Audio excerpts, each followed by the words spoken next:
Hey, my friends, welcome to the Wildes cast. I just finished a difficult but really important conversation with such a lovely young woman from Israel, Maya Parizer. She is a survivor of the Supernova rave concert on October 7th. And she took us through moment by moment what happened to her and her friends and what they experienced, what they witnessed. This is extremely important to hear and to share. I can't believe we live in a day and age where something so recent and so explicit, recorded by our enemy, Hamas, could be denied by people. There's no denying what you're about to hear. This all happened. This took place, and it's important for people to spread around. Maya is a very intelligent, got her act together, computer science person, which has almost nothing to do with the discussion, but she's a very sort of detailed individual and took us from point to point. Incredibly important for us to be aware. And we also spent some time, because she's quite intelligent, I picked her brain a little based on, she's believes in love and in peace, which is what that concert was all about, but also very much believes that any jihadist needs to be taken out of commission.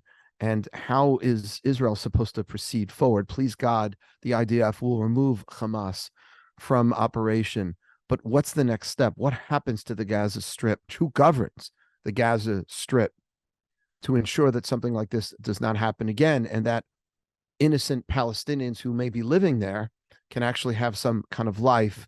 And in my opinion, more importantly, that Israel never gets attacked again from that part of the world. Take a listen into what Maya has to say about that as well. It's very interesting. And the other thing we discuss, which is very important, is why do so many young people today not believe the truth? Why are so many young individuals going to Harvard, Princeton, and Yale so uneducated about all the attempts that Israel has tried to make for peace? Why do over 50% of 18 to 24-year-olds in the United States believe that somehow the October 7th attack was justified? How could that be? How could we have raised such an ignorant generation? And what could be done to change it? Please God, for the next one. Take a listen.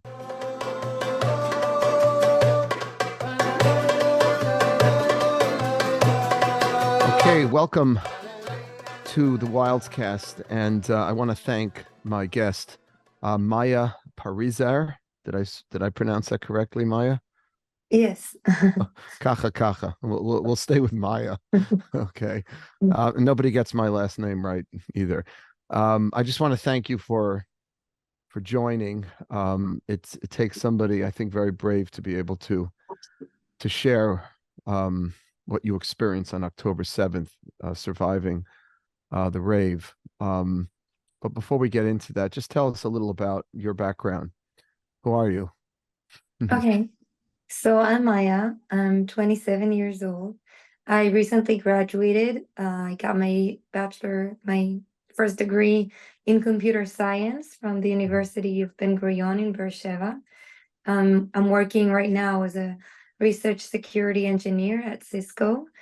I'm an American Israeli girl. I was born in Israel, lived almost my entire life, but I spent a year when I was a little girl in Cupertino in California. Mm-hmm. And I'm also a citizen. And yeah, Nice. You're, I went to the Supernova Festival on October 7th, not knowing that this event will change my life forever. And now I'm here because apparently the world thinks it's justified or that it's fake. And I'm here to say that it's real, unfortunately. so tell us, so again, thank you for speaking out and for sharing this. Tell everyone who's listening, all of us, just what did you experience that day, if you feel comfortable sharing? Yeah. So if I'm not sure if you've ever heard of the Nova Festival before, but it's an electronic music festival that Mhm. plays trance music.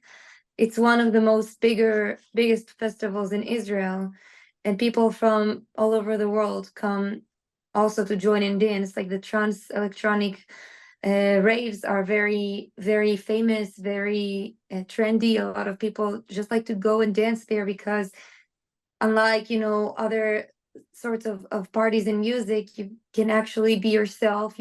No one's gonna judge the way you dance, the way you are. A lot of people with disabilities came to this festival because they really enjoy this music, but it's really just about peace and love. And I want to say this because it has to be said that the people that went to this party are people that go for advocate peace. They did not know that they will be the first to be in this horrible attack, on this massacre on our people. And really, everyone was really looking forward to this party, including Mhm. myself. We bought the pre-tickets 6 months ago. Whoa. Um, Mhm. and because it was on sale, and because we already went to a Nova Festival and we loved it so much. And that Nova Festival wasn't even in a risky, area in Israel. It's called Chavad Gmalim. It's in the south, Mhm. near Mitzpe Ramon. And you only get the location of the dance party because of security reasons and whatever, and on the same day. So when they told us it's going to be near the Gaza envelope, it was just as surprising for us as it for you. And because it was a legitimate party and because it was cleared by security, none of us really were afraid by coming there. Many people that maybe have a weapon license or whatever, didn't bring them to this party because it's not responsible. And really, we just went there to have the best time, to meet new people, to enjoy one another. Mhm. But we Yeah. unfortunately didn't get to have fun in this party. And and before you continue, Maya, Yeah. was when you say that the party was about sort of peace and love, is it specifically just in general, like, music, um here in the United States, in the 60s, a lot of the rock and roll concerts were about peace and love. Was it about peace and love between Palestinians and Jews, or just in general, just being In open? general, between Mhm. people, it doesn't matter who you are, how old are you, what is your status, how many friends you came with, like all this stuff that usually, going to a club, it's more about your status. It's more about how you look, how you appear. Like when you go to this kind of festivals, you really put this aside and you really just get to know people for what they are, not by what they appear to society as. It wasn't specifically about the joinings of uh, Israel and Palestine, but it could have been like it's really just to celebrate you as a person. And basically what happened was it starts around 12 in the night and it wraps around 17 hours later in the afternoon, like maybe 4 or 5 p.m. But instead of and the best time, before we continue, I have to say that the best time is the sunrise, because I don't know if you've ever been to a music festival yourself, when it's like the lights it's changing and the sun is coming, and it really changes the whole atmosphere of the party. And really, everyone was really, really looking forward to the sunrise. The best DJ plays there. Everyone, like, you have to go there. It doesn't matter, if you come at 12, at 1, 2, 3, at 6, like everyone is there dancing. And we only had maybe 15 minutes of dancing in the sunrise when the rockets and missiles began to appear in the sky. The situation in Israel is for some reason it's been normalized. The fact that we have launches from the Gaza Strip or from the Lebanon area, where you need to stop everything you're doing and just run for a shelter or a safe room, or just be in open space if you can't reach either in, it can be in 10 seconds or it can be in a minute. It depends on how close you are to the borders. And it's really just a crazy situation that everyone thinks that it's okay to begin with. I don't think in any other country in the world they can just be okay with 20 or 30 missiles, can be even 200 or 1,000 missiles and rockets in a single day. But in Israel, apparently, it's easier to look and say it's okay, even though it's mainly targeted for innocents.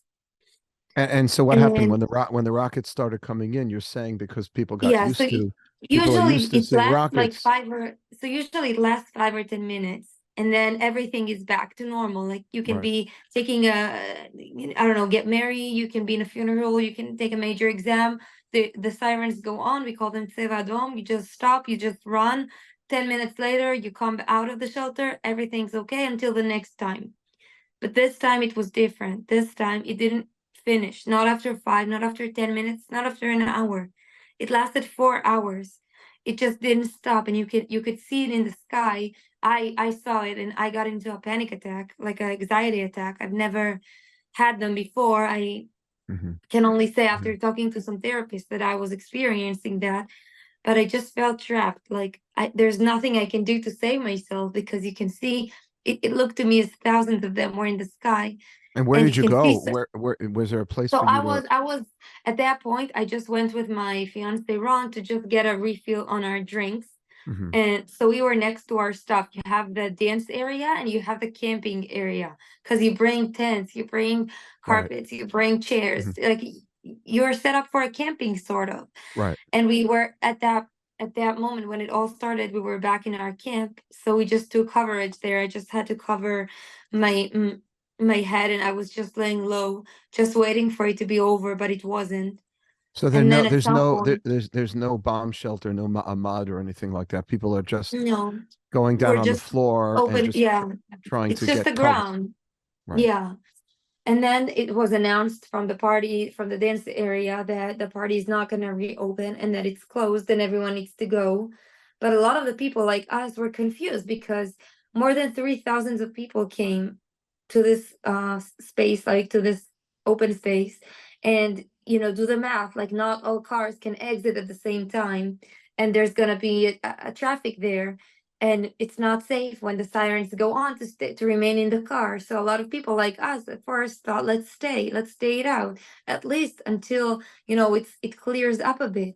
Mhm. And that decision saved us, because the terrorists were already at the roads coming to this party when the launches and the rockets and missiles began to appear. So really the first people that left saw the terrorists, and most of them are not with us. But we just stayed there for 20 more minutes until someone from the security of the party came close to where we were, just saying to us, "You have to leave right now. This is dangerous. Just go." He didn't say anything about terrorists at the time, so our main concern was the fact that there are nonstop missiles and rockets in the air, and Iron Drone, can take them all down. So in my mind, like some of them are gonna fall here, because it's likely to fall in open space than in a village. Like most of the focus will be to protect the kibbutzes, to protect the cities. So in my mind, like I'm gonna die. And then when he told us to go, we looked into each other, me, my fiance, and the two friends that took a ride with us in our car, and we just decided we're gonna leave. But even then, we did not feel as threatened, because we took the time to pack all of our stuff. We didn't Mhm. see the terrorists. We had no idea that they are coming to get us. And we took maybe 5 6 more minutes just to put everything back, and then walk to the car, say goodbye to another couple of friends who went to find their cars. And we just got lucky, because we parked very, very closely to the main entrance of the party. So within seconds, we were on the main road. This is a luxury, because a lot of my friends didn't have this opportunity, because already so many cars were there. Some of them were just shot at and left the cars. So really, it was just a matter of minutes that saved our lives.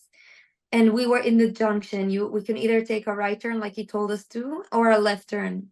We looked up ways. We saw the fastest way is to take a left turn. And I remembered he said, don't use route number 4. And we didn't see route number 4 on the plan. Like I looked in the way, but it was way faster. So we said, let's do it. And we didn't know that this road was just leading us alongside of the Gaza envelope. So really, Oh my what is gosh. this But decision weren't making? you but when And you we were drunk, so like it's very hard to make decisions or to even sober up. But my Mhm. fiance, who was riding in within seconds, he was already on this mission to get us out of there. But we were very confused, and this will maybe explain as to what's happening next on our ride. We're just driving in this car, Wait, and we're before and Maya, before you go on, so yeah, but you already experienced some sort of anxiety or some anxiety attack or a panic attack, you said yeah, already, from just the rockets that were coming in, yeah, yeah. right? So then, but you were able to still get your stuff, get into the No, I car. didn't. I was just standing. My fiance and the other guy, they were packing. I was Uh, completely shocked. you were just in Yeah. shock. I was Uh-huh. crying, I was scared, I just wanted to go, or like I just wanted to feel safe.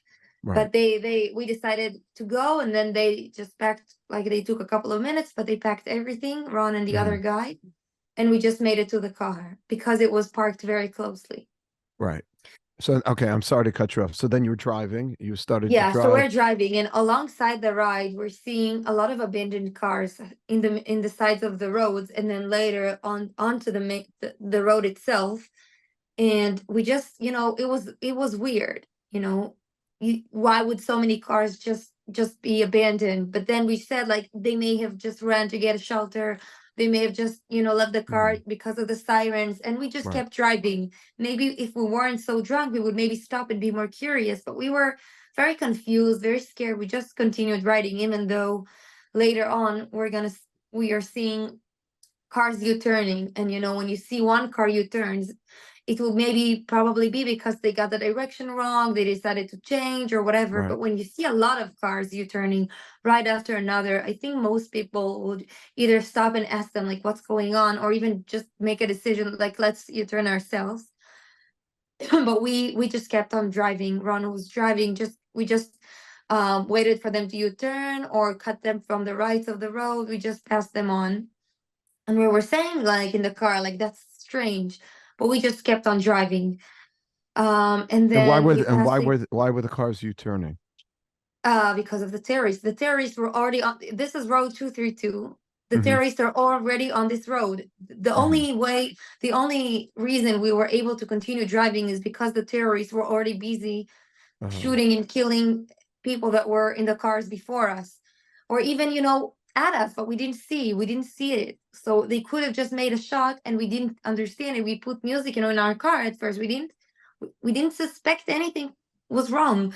But when we were seeing the cars returning, we're just passing them and continuing. So maybe at that point also we were shot at and we just didn't understand. And then Wow. we're just continuing to ride, and we're passing Kibbutz Berry, Hmm. Hmm. which was, Yeah. ruined, many burnt. Many of the people, including some family members of mine, were butchered and I'm burned alive sorry. to death. Thank you. It was my dad's cousin, Ayelet Oh, Godai. oh, She was hiding in the bush and just telling her kid and grandkids what to do, and she saw the terrorists just lighting up the house, and she told her daughter to just pee on a blanket and put it underneath the door so it can block the smoke from entering the safe room, oh my so they can God. stay there. And luckily I can say that the rest of her family is alive except for her and her husband.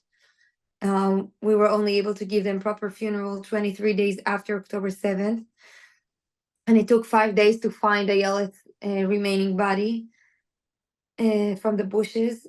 But because of their condition, they couldn't have a proper funeral before. And really, this is I'm so uh, sorry. thank you. And then we continued riding, and we are passing the next kibbutz Alumim, which had massive fights with the terrorists for days after October 7th. And somewhere between that and the next kibbutz Saad, we are seeing on the main of the road someone injured, many blood, many bullets, injuries around him. At the beginning we thought he was already dead, but then when we looked at the camera, we saw his leg, like, Right. beginning to fall as we're uh, coming closer. So we were able to understand that really the shooting was very recent. But when we passed him, we thought, because of the road was so chaotic, many cars were all around, and Ron had to really navigate. We assumed because there was a shelter close by that maybe he took a run to the shelter and was killed Hmm. from the Hmm. cars. But even then, my reaction was to call the police, which didn't answer for many calls. You And did. then we started, You were calling the police this whole time. they didn't answer. Yeah. They And, didn't and as answer. soon as I Right. saw him dead, I started to call the police. They didn't answer. At the beginning, I called them maybe 8 or 9 times. And then at some point, after a few seconds, we started hearing gunshots for the first time. We're not even sure at this moment if it's And aiming how on long us. how long had you been driving now? You've been I driving think since. maybe 10 minutes. 10 we're minutes. we're And really going along the you can see it afterwards in the map. We're starting a little bit, like it's called a park Reim, like Reim mhm, Park. mhm, This is where the party, and then we're taking a left turn and we're just passing. We're driving a lot of kilometers, but just along the Gaza envelope. We didn't understand it that taking the left turn would just mean following the Gaza envelope. We just thought it's the fastest way. But then we are reaching after 10 minutes or so, when this person, we saw him dead and we were starting getting shot at the beginning, we didn't even think it was aiming at us. We just thought there's shooting. And Ron just pulled the gas and we just went forward. But looking back, we could see that the terrorists are actually waiting in front of us. So by pulling the gas, not you turning like everyone else, we're really driving to their hands. mhm. But for some reason, they missed us. So we were able to dodge and continue. Where were you? You were sitting in the front or in the back? I was in the front seat. Ron was driving, and a couple was behind us, Gal and Ariel. And none of the bullets hit your car. None of the bullets hit the car, thank God, and we just were able to continue driving. But even then, we had no idea that more terrorists are in the road. We just thought it was maybe a car of terrorists or maybe a few of them. We didn't Right. understand more than 2,000 of them have entered Israel, and they don't care what is our religion, what is our Mhm. political view, how old are we are, did we do the army, what do we think Right. about the situation. They didn't care. It wasn't a move of resistance, because resistance would be to kill down and to arrest everyone who is against you. But they didn't Right. even ask, and they didn't kill us. I would be giving them a favor if I just said they killed us, Right. because they cut body parts, they raped people, they abused them, they put babies in ovens, they beheaded. The people that had to see and collect the bodies and to analyze them are now, most of them are in therapy and admitted, because they really, Yeah, I what they can't saw, what they imagine what did they to us saw. is just unimaginable. But really, we were just lucky that we didn't understand the situation when we were on it. And at some point, maybe 5 minutes later, we're passing the next kibbutz, Kibbutz Saad, Mhm. and then we're continuing to drive, and we're seeing some Israeli just in the cross between the old gate of Saad and the Far Aza. We're Mhm. seeing Israeli civilian with a gun, just ordinary clothing, just putting cones on the road to block maybe cars from future, so they don't continue riding, because the next kibbutzes are, I think, near Oz or Nachal Oz, and then it's Derot. So basically, there's no way to escape. And we And just he was saw and he him, was and he putting just he was putting cones there to prevent cones. So cars. cars cannot continue rides, so they won't reach the Right. road to help people. And Right. So when he saw us, he just signals us to stop, and then we noticed many cars just in the main road, just parking there, just abandoned. And he just told us just do the same, just stop your car and just run inside this kibbutz. And we just did it without knowing that this kibbutz was the only kibbutz in the area that wasn't infiltrated. We and he just obviously he knew that whoever this person was. Did you ever get his name? Who that man was? no, but I sent them a video after I saw them, unfortunately, in a funeral, because I will continue to tell you later, but Yeah. you will understand why. Um, so really what happened was, when we ran in, it was four of us. We saw that Ron is missing and my fiance. And when I looked back, I saw him talking to the first responders close to the gate. And I started yelling to him, Ron, come here. What are you doing? I was too scared to come, because we're hearing, Tseva Dom alerts. We're hearing shootings a little bit. Like, we're starting to sense that we're in a combat zone. And he's just there in the front line. And then he came to us saying, I saw one of the first responders. He was already hurt from bullets, which means really before we came, there was, fire bullets, there was a war between the first responders and the terrorists. And then we just went into the kibbutz. At first, we just went to a public shelter. And the public shelters in Israel, they don't have any doors. They're just concrete walls. And some of them in the kibbutzes, some of them are just in the main roads. It really depends. But this one didn't have, like, they don't have doors. So in my mind, it's like, what is it gonna help me with? Like, the terrorists are coming. You believed, whoever this gentleman was, that the safest thing for you would be to get out of the car and And go to to this run, and run to the kibbutz. into this kibbutz and find a safe house or something in the kibbutz. Yeah, Okay. because we understood that going by car is not an option anymore. And it's just about survival until someone comes first. We didn't know it will take hours for IDF and the police and for everyone to come to the area. We had no idea that it will So, take so long so for us to feel. you stayed in this kibbutz until somebody came So eventually. no, I decided, I called my parents to say goodbye, because at that point I started to understand that there is a chance that I'm not gonna return.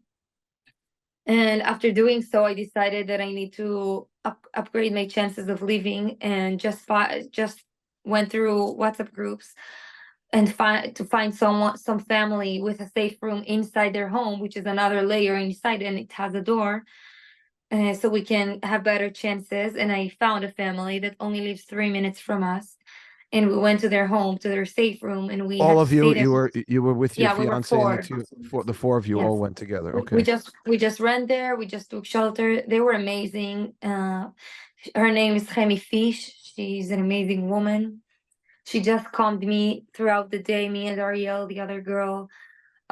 She was apparently lying for us, just to reassure us that the army is already here. And only later we understood that she was just saying that so we would feel more safe, because we really felt like And how come this kibbutz it's just coming. was not So there's attacked? not a proper investigation yet because of the war, but a lot of people are saying because it wasn't the first kibbutz that was infiltrated, when they woke up in the sirens, their first responders were doing a good job. They were already in the borders, and when they tried to enter, they were just shot at. So they just continued the terrorists. Like, this is what they're saying now, but after the war, we'll definitely have a more insight as to why this kibbutz was the only one that was safe. We had no idea. Was it But really, was it a religious kibbutz? yeah, it was. But it's also built like in a way that there's like some sort of a pit like around it, so it's easy. It's like it's harder to enter. To So there enter. are many speculations. I Right. think like after the war we will know. Some of us heard here, I have no idea if it's true, that some of the kibbutzes that were where you had Shomer Shabbat Jewish people, that they keep them closed on Shabbat, and therefore the terrorists couldn't get into those kibbutzim. I have no idea if that's true or not. Oh, you But, know, when the terrorists came with RPGs, they came. If they, right. If they wanted to yeah, get in, they could get in. Right. yeah. I think it really was a matter of seconds of decision when they saw some fires and they decided to just move on. I don't But it even wasn't. know. But the kibbutz was open for you to come in. It wasn't like closed. Uh You didn't have to it jump over a fence or no, anything. no, it was closed. It was open, like the gate, because the first responders were already there. But I know that some kibbutzes keep their gates open all the time, but this kibbutz, was closed, so cars won't get in because of Shabbat. Maybe it had some help. I don't know.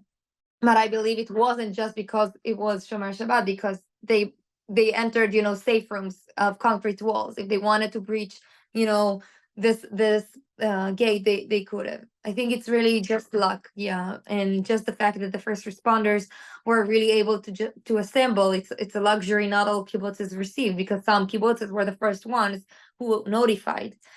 But as we were there, we started to understand the severity of what's happening, because from all the kibbutzes around, people are crying for help, crying for, saying people are dying, that they hear the shootings outside. And then I think at that point we started to understand that it's just a matter of time before they come to this kibbutz, because all of the kibbutzes around us are pretty much infiltrated. And we started checking up on our friends. It was maybe 8 or 8:15 or something, and not all of our friends responded. Also, the family that took us in, the Fish family, they were with their neighbors, the writers or readers, and I'm not sure how to pronounce it, but their kid went to do the Simchat Torah in Kibbutz Be'eri with their friends. and for days we didn't know what happens with him, but we learned that he died that day. And I went to a funeral because I spent they were Right. with, like, you feel They saved you. like They it's saved like a you. new family. Yeah, it Right. was the least. So so Yeah, this was their son, and their son was in Kibbutz Be'eri yeah, doing the Simchat Torah. for Simchat Torah, and he was killed there. Yeah, but not killed, butchered. How old was And he? How old was he? Do you know? I think 19, but I'm not sure. I think 19. Are you still in touch with the Fish family? Yeah, with the fish family, yes. And So how long did you spend with them? How long were you in their shelter with them? 24 hours. We were only able to 24 leave. hours. Oh We my were God. only able to leave the next morning on 7 a.m. But not all of my friends survived. I have some friends in Gaza, some who were released, but some who are not released yet, and their future is really much not known. And they just went to rave. They just went to a festival rave. It could have easily been a Zura festival in Europe or Yeah, Coachella in the yeah, United States. yeah. We did nothing wrong to deserve it. But the Right. The fa world, yeah, the fact that you, Maya, have to even say that you did nothing wrong to deserve it is ridiculous. It's yeah. ridiculous, unfortunately. It's very hard, my wife just went to we live in New York, and my wife just went to the United Nations this morning. There was a Me Too. You heard of that expression, the Me Me Too, too, except for Jews, because except it for took them Jews. 2 months to really even s- allow allegations. Like, not even, they're not even condemning Hamas yet. Like, No, no, the United and Nations has there been is proof. terrible. There is proof, unfortunately, proof of the rapings, of the cuttings of body parts, of intimate body parts, of everything. But yet, the world, for some reason, is very hard when it comes to supporting the Jewish people, but very light on the trigger. I don't know if you say this in this phrase in English, when it comes to accusing the Jews of hurting Yeah. Palestinians. You can see this within seconds.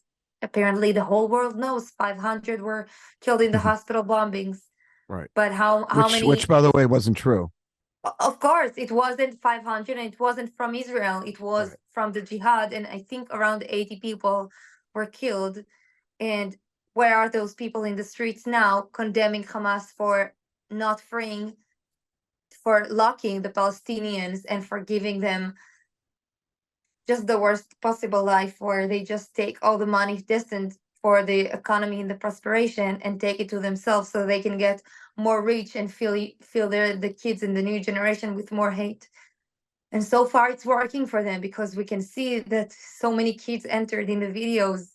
You can see that many civilians entered Israel. All of them are terrorists, because all of them are growing on hate, and something has to change. I'm just scared for my future, because it's 2014, we had a war in Gaza, and everyone said, like, this was the worst possible war, and Right. I remember. I remember. nothing could be worse than that. But Right. you But know this clearly was. and I'm scared to think to stick around and wait for 2032. Like, something Are has to change. Yeah. are you in favor of Israel completely taking out Hamas? Yes, they have to be Yeah. eradicated. Hamas and every person that supports terror should be should be arrested, should be killed, should be And, eradicated. Basically, terror threats cannot continue to be part of our lives. Just like we all agree that all of ISIS um, terrorists should be wiped from the map, and Al Qaeda terrorists should be wiped off the map. Also, Hamas should be 100%. wiped off the map. What let me ask you a question, Maya. I understand it's upsetting and it's terribly disappointing that we have people in the world that want to see Jews dead. I understand that. I'm a student of Jewish history. I've been studying Jewish history. You're obviously very educated. Why do you think that the rest of the world, not Hamas, not Hezbollah, But why do you think people in the United Nations or other people in the West are denying that this happened, or worse, saying it did happen, but somehow Israel had it coming? Like October 7th was somehow justified. I think the world for years Israel has neglected, there are two current wars. There is the war that is physical, and that there is the war who is diplomatic. And Israel was never good at explanatory. You can see that throughout the years, that even the Holocaust days happened, but everyone has ever been has always been quick when it comes to hating Jews and hating Israel. Anti-Semitism is not just is recent; it's been happening throughout years and decades. And I think the whole world, firstly, because most of the world doesn't really know or doesn't really care about what's really going on. I don't think the whole world is really reading, you know, about the history, about all the times that Israel said yes to making two state solutions, and to every single time that Palestinian slash Hamas theory slash Palestinian Authority said no, and Hezbollah and whatsoever. So really, I think the first reason is ignorance, because why bother to open, an article and read something when my rapper or my favorite singer or whatever just feeds me this information. This model, Gigi Hadid, just tells me all that's going on. So this is, I think, not just the problem of the Jewish people. I think this is the problem of the next generation in studying, where it's so easy these days to just spread fake media and just go with it, because the generation of today, I'm afraid, is very quick on spreading, because the knowledge comes within seconds through social media, through TikTok. You can just say Israel versus Palestine on TikTok, and you can see someone just explaining, and they can appear to you as very much educated, but honestly it's not verified. No one signs that this is collaborated truth. And this is, I think, the problem, that it's just we're seeing it now in this war, but I think it will continue to be with us unless Unless we stop we getting our change. news Yeah, from TikTok. yeah. And I don't think the whole world is anti-Semitism. I think there are many anti-Semitisms and anti-Semitics. But you Right. can, it's always been like this. The Jewish people have always had to endure Yeah. anti-Semitism. But I think that the whole reason people are now very against us, because it's trendy. Yeah. So how do you make it? So Maya, let me ask you. You're 27. You're in this generation. How do you make getting the real information trendy? Like all the times that Israel offered peace to its Palestinian neighbors, and all of the times that they responded to that with rockets. Yeah, I think first of all, the country of Israel needs to understand that this war means a lot. I think to my eyes, even more than the physical one, because the physical can always happen, but once the diplomacy, the war of explanatory is there, is we win it. It's easier on the physical as well, because everyone is supporting us. So I think Israel, the government, needs to understand that as much as it's important to put our emphasis on the army and IDF, we also need to put a lot of emphasis on the IDF of the world, like the virtual IDF or whatever. Start an army that right now is being led by people like me, who survived the attack and are just speaking our stories, because who can tell me it didn't happen? I was there. And also a lot of influencers in Israel, like Lanit Greenberg, like Noah Tishby, like Yosef Hadad, like all these people who are just now doing this explanatory 24/7, and not doing their usual, I don't know, influential stuff.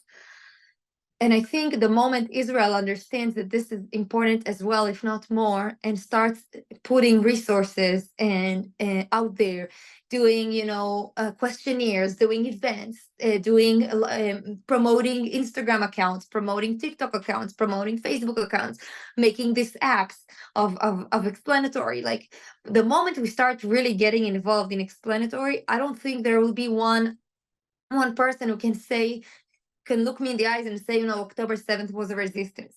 Because it really wasn't. I'm putting aside the war that is happening right now. I I feel bad for both sides, but you have to remember that, we could have not been in this war if if the hostages were returned and the ceasefire of October 6th was continuing.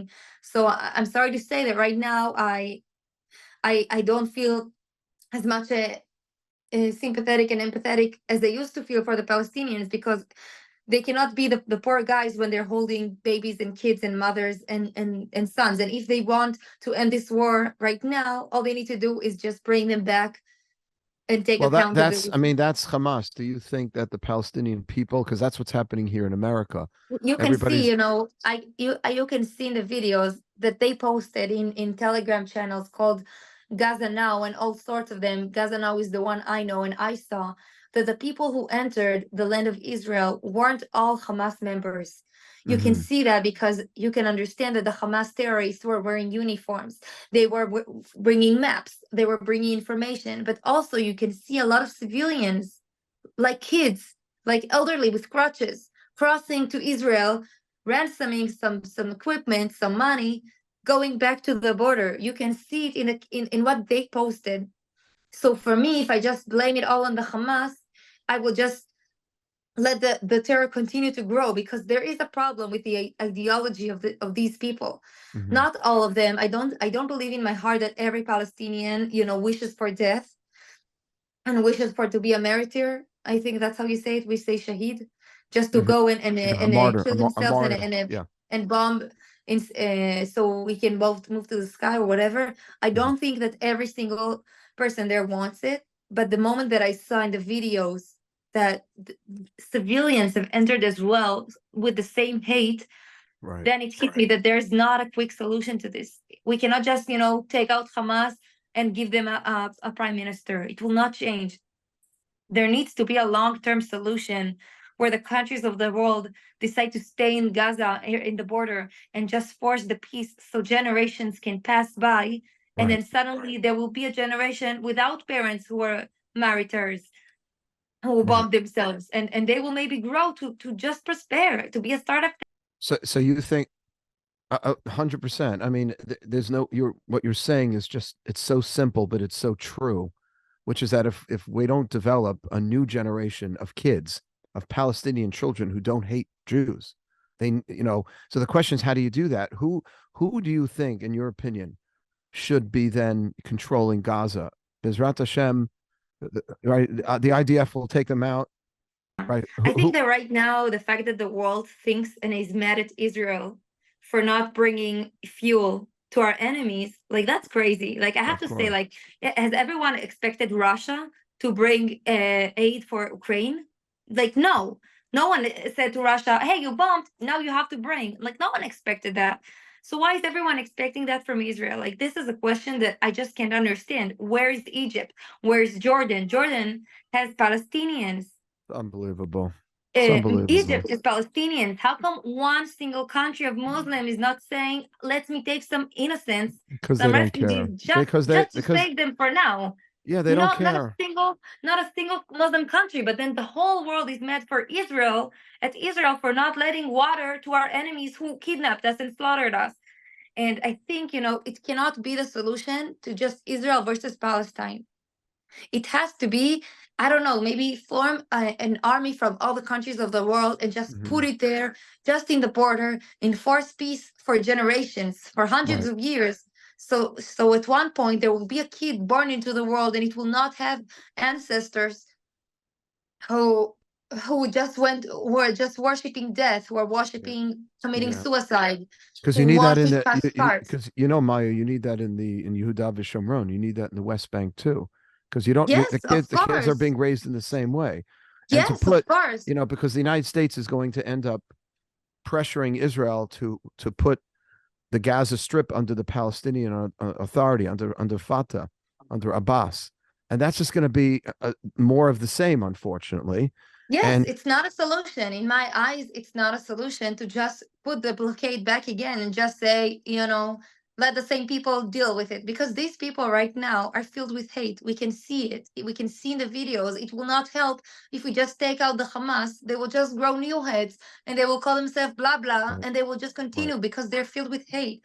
Something needs to change. Something needs to change with their ideology. Just like, Japan after World War II, it was changed. Yeah. We have to Look at Germany. believe that the Palestinians, look at Germany, after the yeah. Nazis, no one said, oh, let's bring, water to the Nazis. No. No, but not only that, what's interesting, I mean, of all the European countries that has been supportive of Israel, Germany, I think, has been the best. And what shows, and this is inspiring and hopeful, that you can change people's minds, but you need a generation or two or three where the parents are not martyring, as you said, Shahid. There's no such thing anymore. They're not those textbooks with hate-filled information about They Jews. teach them at school. They teach them at school that the Jews is bad. It's just like the Nazi propaganda, except now it's under the Muslim propaganda. Yeah. It has to be changed. There has to be a new era, but it will not happen tomorrow. And it cannot be the situation where Israel is the one who is being fought, like the Hamas is fighting Israel, but then the Hamas also wants Israel to bring water. Like Israel shouldn't be in charge to supply stuff to their enemies. What needs to happen is I think, like an alliance of like the world, like just like the US was in a lot of countries. Like someone needs to stay there, because it cannot be Israel versus Palestine anymore. It's not this. It just doesn't work, because Israel has always said yes to the compromise. I know you study computer science. Yeah. And I know that's what you are, but I think you should go into politics. Honestly, I think you should be Don't active. tell it to my boss. I'm telling you, I was gone for 2 months already, just to speaking. Yeah. Right. Well, you have, unfortunately, because of what you went through, but you also have just intellectually a very good handle on what's going on and maybe what needs to be done going forward.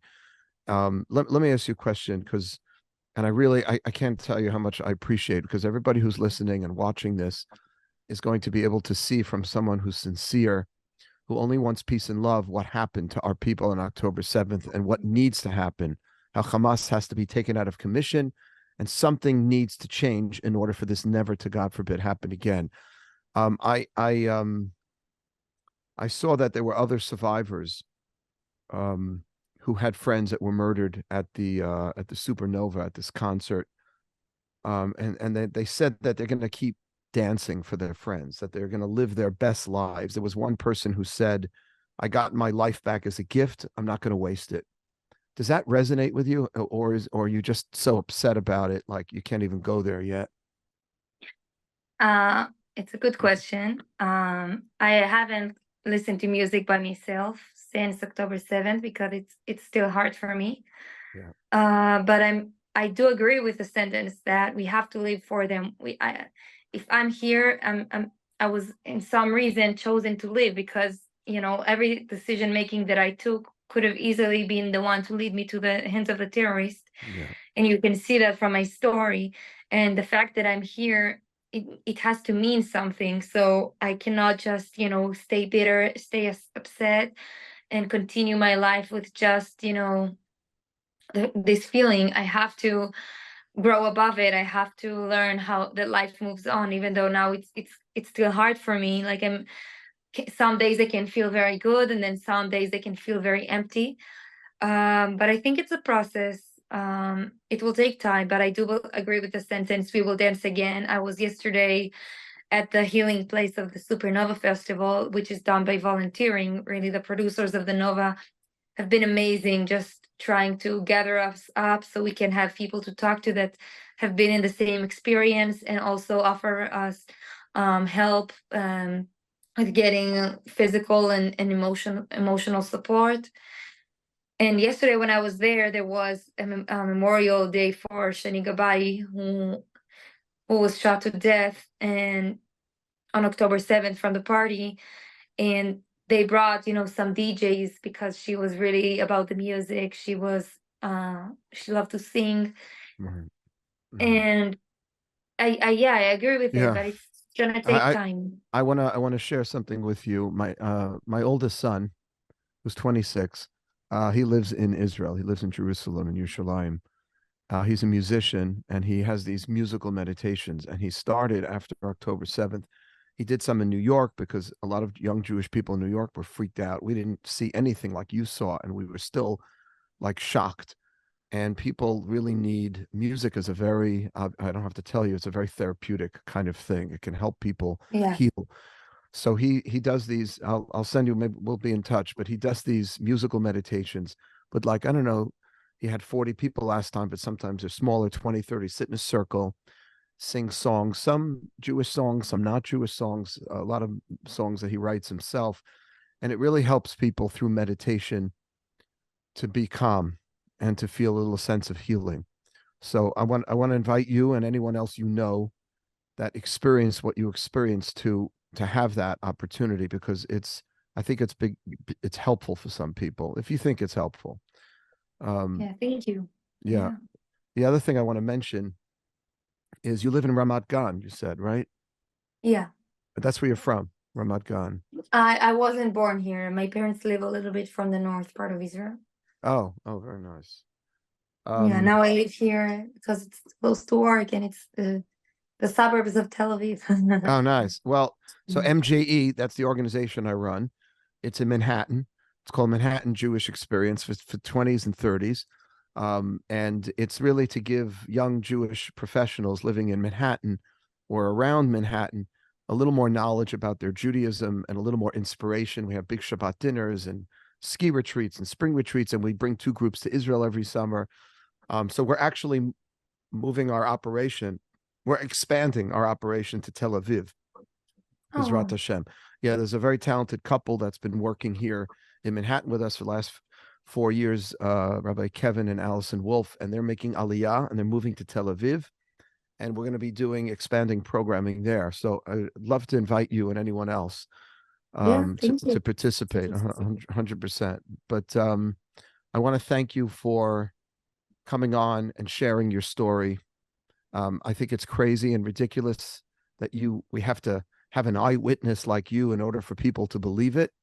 But this is the crazy thing. I'm a generation older than you now, but I'm looking to you to change the social media paradigm so that people can know how much Israel has tried for peace and how necessary it is right now for Hamas and any jihadists to be taken out of commission in order for there Yes. to be peace.